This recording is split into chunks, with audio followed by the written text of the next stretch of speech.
Assalamualaikum warahmatullahi wabarakatuh. Alhamdulillah. Alhamdulillahi rabbil alamin. Wa bihi nasta'inu ala umurid dunya waddin. Wassalatu wassalamu ala asyrafil anbiya'i wal mursalin wa ala alihi wa sahbihi ajma'in. Ashhadu an la ilaha illallah wahdahu la syarika lah wa ashhadu anna Muhammadan abduhu wa rasuluh.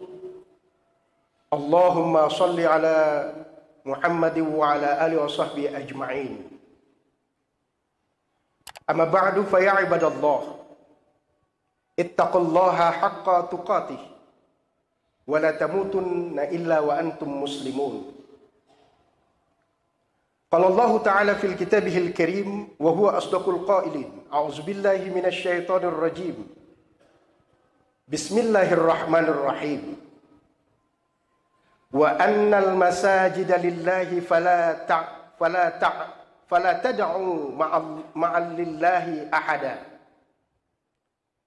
Shadaqallahul azim. Hadirin kaum muslimin sidang jamaah Jumat yang dirahmati Allah. Marilah pertama dan yang paling utama, senantiasa kita memanjatkan puji dan syukur kepada Allah Subhanahu wa Ta'ala dengan meningkatkan takwa kita dengan sebenar-benar takwa, sehingga kita menjadi orang-orang yang muttaqin. Salawat dan salam kita sanjung sampaikan kepada Rasulullah Muhammad sallallahu alaihi wasallam, Rasul yang telah membawa kita pada kegemilangan peradaban kehidupan, dan semoga kita kembali mendapatkan dan juga kembali bisa merasakan kegemilangan itu sampai akhir hayat kita. Selanjutnya, mari sama-sama kita bertakwa dengan sebenar-benar takwa kepada Allah. Dengan ketakwaan inilah kemudian menjadi bekal terbaik bagi kita nanti kembali kepadanya. Hadirin kaum muslimin jamaah Jumat yang dirahmati Allah, pada kesempatan ini khatib ingin menyampaikan sebuah khutbah dengan judul Dari Masjid Kita Bergerak. Jamaah yang dimuliakan Allah, surah ayat yang tadi kami bacakan dalam surah Al-Jin ayat 18, Allah menyatakan kepada kita, dan sesungguhnya masjid-masjid itu adalah untuk Allah, maka janganlah kamu menyembah apapun di dalamnya selain Allah.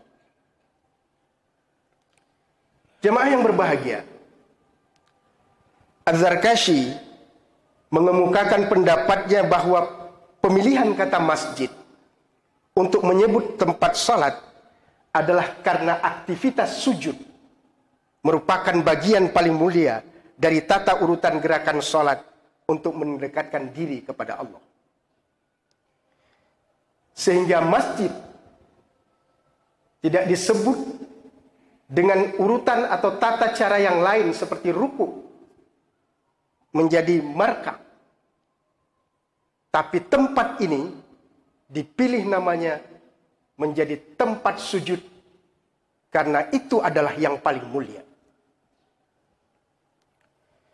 Jemaah yang berbahagia, masjid adalah lembaga publik dan menjadi bangunan pertama yang didirikan oleh Rasulullah Muhammad SAW ketika beliau melakukan hijrah ke Madinah.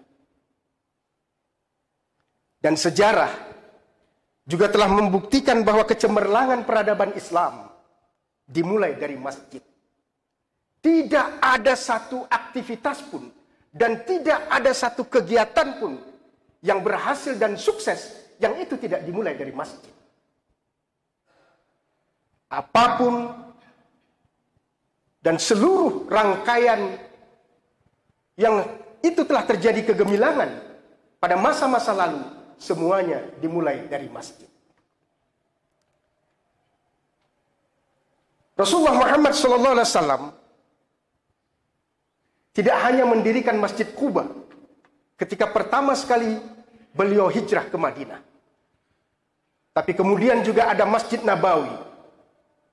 Dan bahkan di beberapa tempat kemudian ketika Islam berkembang ke seluruh penjuru dunia, negara-negara yang membangun peradabannya juga memulainya dari masjid. Di Bukhara, di Mesir, dan di beberapa tempat-tempat yang lain, semuanya berawal dari masjid. Syekh Syafiur Rahman Al-Mubarakfuri dalam buku bestsellernya yang berjudul Ar-Rahiq Al-Maktum yang bercerita tentang Sirah Nabawiyah, beliau menulis tentang bab masjid, bahwa Masjid Nabawi yang didirikan oleh Rasulullah Muhammad SAW setidaknya memiliki 10 peran dan fungsi.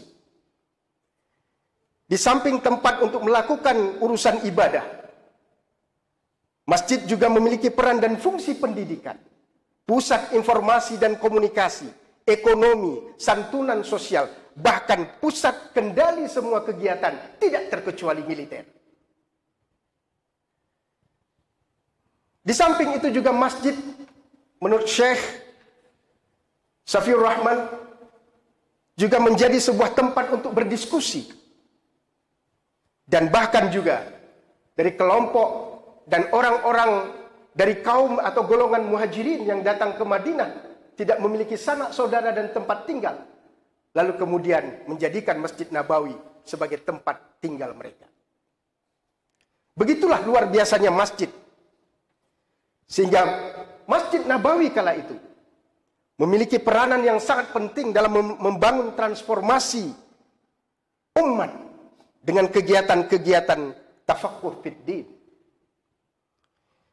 Dan bahkan sesuai dengan saran Nabi, ada bagian serambi Masjid Nabawi yang bagian itu terletak di sebelah timur laut, yang kemudian dinamakan Suffah, menjadi tempat di mana Rasulullah Muhammad SAW mentransfer ilmunya kepada para sahabat yang mereka menggunakan Suffah, tempat di mana mereka berdiam diri di Masjid Nabawi.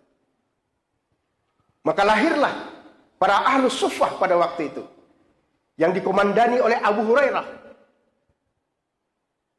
yang menurut satu riwayat ada 70 orang sahabat Rasul yang melakukan pengajaran dan proses pembelajaran di suffah yang disebut dengan ahlus suffah. Dan kemudian mereka, ketika masa Umar bin Khattab, para ahlus suffah yang dikomandani oleh Abu Hurairah kemudian ditugaskan satu persatu di antara mereka untuk menyebarkan Islam di seluruh penjuru dunia. Salah satunya Abu Darda yang diutus ke Damaskus, di mana di sana kemudian juga melalui masjid, setidaknya menurut sejarah ada 1.600 murid yang belajar di masjid ketika Abu Darda diberikan tugas oleh Umar bin Khattab menyebarkan Islam. Hadirin kaum muslimin, jemaah Jumat yang dirahmati Allah. Begitu luar biasanya keberadaan masjid, sehingga melalui masjid kemudian lahirlah the first Islamic University in the world. Lahirlah perguruan tinggi pertama di dunia ini melalui masjid. Dan ini kemudian diikuti dengan seiring berkembangnya waktu dan zaman, di mana di beberapa masjid kemudian lahirlah universitas-universitas terkenal seperti Al-Azhar. Kemudian ada juga beberapa masjid yang kemudian melahirkan universitas lain, Al-Qawariyin di Fez, Maroko, di Tunisia, di beberapa negara-negara yang lainnya, di mana universitas terkemuka dan terkenal pada waktu itu justru lahir dari sekolah-sekolah yang berangkat dari masjid. Jamaah yang dimuliakan Allah, itulah yang terjadi di masjid, di mana proses transfer ilmu pengetahuan terjadi dengan begitu luar biasanya. Tidak terkecuali kemudian ketika pusat-pusat kekuasaan politik bergeser dari Madinah ke Damaskus pada dinasti Umayyah, dan kemudian juga bergeser dari Damaskus berpindah ke Baghdad di bawah dinasti Abbasiyah. Masjid memainkan peran penting, dan bahkan ketika di Damaskus di masa dinasti Umayyah, para khalifah, para gubernur memiliki otoritatif untuk menjadi khatib di masjid. Mereka tidak hanya menyampaikan persoalan-persoalan agama, tapi juga kebijakan-kebijakan pemerintahan dan hal lain yang disampaikan melalui mimbar di masjid pada hari Jumat dilakukan pada saat dinasti Umayyah. Hadirin kaum muslimin yang dirahmati Allah, begitu luar biasanya keberadaan masjid pada waktu itu, dan bahkan sampai dengan di abad ke-10 lahir yang namanya kutab, di mana kutab adalah tempat untuk memberantas buta huruf dengan menulis dan lain sebagainya, di mana dari kutab ini kemudian lahir tokoh-tokoh terkenal seperti Ibnu Sina, dan di beberapa tempat yang lain juga lahir tokoh-tokoh besar yang menjadi ilmuwan terkenal yang membawa ilmu kemudian tersebar ke Eropa dan seluruh jazirah dunia. Hadirin kaum muslimin yang dirahmati Allah, oleh karenanya hari ini marilah kemudian kita kembali ke masjid. Lebih daripada 28 kali Allah menyebutkan masjid di dalam Al-Quran, dan yang paling banyak adalah dalam surah At-Taubah. Di ayat ke-17 di surah At-Taubah, Allah justru menggambarkan bagaimana orang-orang yang ditegaskan oleh Allah tidak boleh dekat dengan masjid. Allah menyatakan, "Man kana lil musyrikina ay ya'muru masajidallah syahidina ala anfusihim bil kufr." Tidaklah pantas, kata Allah, orang-orang musyrik itu memakmurkan masjid-masjid Allah sedang mereka mengakui bahwa mereka sendiri adalah kafir. Sementara pada ayat berikutnya, pada ayat 18, kemudian Allah menjelaskan dan menetapkan siapa sesungguhnya yang harus mengisi masjid. Allah kemudian berfirman, "Innama ya'muru masajidallahi man amana billahi wal yawmil akhir wa aqamas shalah wa ataz zakah wa lam yakhsha illallah fa asa ulaika ay yakunu minal muhtadin." Kalau di ayat ke-17 Allah menjelaskan tentang siapa yang tidak boleh dekat dengan masjid dan tidak boleh ikut serta,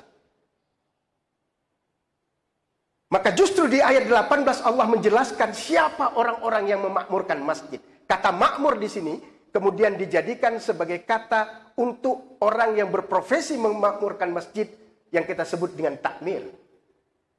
Jarang sekali dalam Al-Quran kita dapatkan sebuah profesi yang disebut langsung oleh Allah, kecuali salah satunya adalah takmir, orang yang mengurus dan memakmurkan masjid.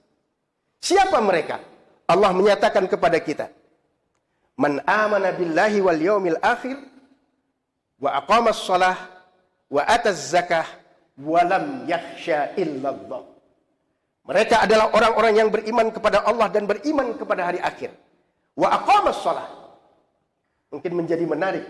Kenapa ada wa aqamas shalah wa ataz zakah wa lam yakhsha illallah? Bahwa orang-orang yang mengurusi masjid tidak boleh diintervensi oleh siapapun kecuali Allah. Sebagaimana di ayat awal tadi dalam surah Al-Jin, yang memiliki masjid itu adalah Allah. Tidak satu pun di antara kita, baik secara individu, kelompok, organisasi, afiliasi apapun, tidak boleh memiliki masjid. Karena masjid adalah milik Allah. Maka pengurus masjid harus walam yakhsha illallah. Tidak boleh diintervensi oleh apapun dan siapapun. Inilah yang kemudian harus kita lakukan dalam kehidupan kita. Hari ini, bagaimana kemudian masjid kita makmurkan. Karena sungguh bahwa masjid, dari masjidlah kemudian kegemilangan Islam itu bermula. Dari masjidlah kemudian Islam itu menjadi sesuatu yang sungguh sangat luar biasa dan menjadi cahaya. Dan cahaya itu redup adalah karena kita telah meninggalkan masjid. Dalam surah An-Nur, mulai dari ayat 35 sampai dengan 37 Allah menjelaskan, kalau kita ingin mendapatkan cahaya itu kembali, maka kembalilah ke masjid.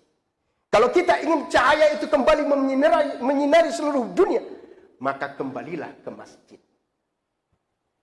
Dan Masjid Baitur Rahman, alhamdulillah, hari ini telah lahir markas Thaqafah Islamiyah yang kita berharap menjadi embrio penting untuk kembali meraih kegemilangan Islam dalam kehidupan kita.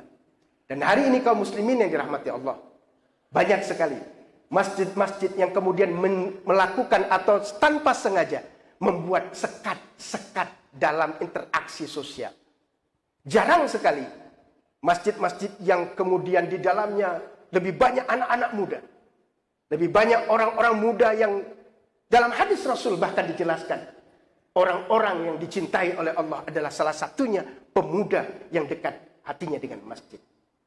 Generation gap, kesenjangan generasi inilah yang harus kita putus melalui masjid. Masjid tidak boleh membeda-bedakan generasi. Masjid tidak boleh membedakan apapun afiliasi dalam hidup dan kehidupan. Dan dengan masjid, kita mudah-mudahan kembali dan bergerak dari masjid. Apapun insya Allah berhasil melalui masjid. Karena belum ada sejarahnya. Masjid itu bangkrut dan lain sebagainya. Jamaah yang dimuliakan oleh Allah. Inilah peran dan fungsi masjid. Yang kembali harus kita wujudkan dalam kehidupan kita. Yakinlah dengan bergerak dan dengan memulai dari masjid. Insya Allah. Sebagaimana dalam surah An-Nur yang kita sebutkan tadi. Cahaya Allah itu akan kembali kita dapatkan. Dan cahaya itu akan bersinar. Memberikan sesuatu kegemilangan dalam peradaban kita. Barakallahu li wa lakum fil Qur'anil azim. Wa nafa'ani wa iyyakum bima fihi minal ayati wa dzikril hakim. Wa taqabbala minni wa minkum tilawatahu innahu huwas samiul alim.